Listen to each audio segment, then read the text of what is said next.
Something that's really cool to see, which is adding on to my last video, where I talked about how we habitually label things and how fascinating it is just to see that and then have the willingness to either change the label or remove the label, and just to see how we are with that. What happens to our experience? If I believe I've got this busy day with all this stuff going on, and then I just go, well, hang on, maybe it's not a busy day, it's just a day. And then what is my relationship with all the tasks and my contribution to everything that I'm doing? What happens? Which is super fascinating to see, because we're really starting to take a look at how we live in this world and how we operate through the filters, through the habits, through the mind, through the thoughts that tell us I'm super busy and I'm feeling overwhelmed or whatever. So that's true, because that's how I feel. Like you see that, and then does that give us space to change it? Does that give us to be present to that thought? And then you realize perhaps it's not true. I believe that we are capable of miracles, and most people would think of a miracle as, I don't know, miraculously a house appears in front of me, or miraculously I am transported to another country. Miracles are like, or raising up the dead, things like that. I think miracles are actually so much simpler and happening all the time. I believe it's miraculous that we actually stop doubting ourselves and what happens to our experience when we are simply happy for no reason. I think it's absolutely miraculous when someone has been telling themselves all their life that they're not worthy and not good enough, and then suddenly they're experiencing joy and laughter and a beautiful inner confidence because they're no longer thinking those thoughts. And I actually think it's absolutely miraculous when you see people who have been very consumed by destructive patterns that cause anxiety or depression or fear or immense anger. And for them to see that perhaps they can be present to that, the energy could still be there, but their experience and they're experiencing this beautiful joy for just being alive, for being here, love for their family, a contentment for life. That's miraculous when you see the abilities that humans have to change. And what's really, really miraculous is when we realize that a lot of that change can come from seeing what we've been thinking about and how the thoughts have created our illness.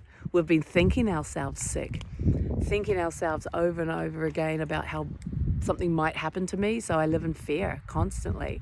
And then I act to protect myself. And then I can't look at people in the eyes because of that thought that they might hurt me or I'm going to be harmed somehow. And then it's miraculous when, by seeing that thought, I change my relationship to it, and then I can live in this contentment and ease that life is beautiful and okay, and that the people around me are actually here to help me, not hurt me. That's miraculous because it's changing my life. It's changing the condition of my life, the state of my being. It's changing the state of my consciousness from fear, anxiety, depression, to joy, connectedness, to recognizing that everything's okay. There's actually someone yelling out of happiness. He just finished his race. They're all cycling up there. It's amazing.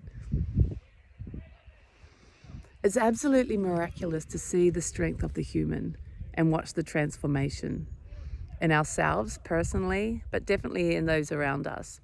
And that's what I love about meditation, is that we get to see it a lot, if not all the time.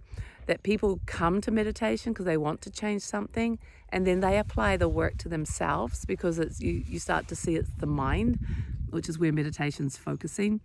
And by freeing yourself from these condemning thoughts, these self-sabotaging thoughts, when you free yourself from them by realizing that you don't have to think them and believe them and continue with the story around them, then you open yourself up to a different experience.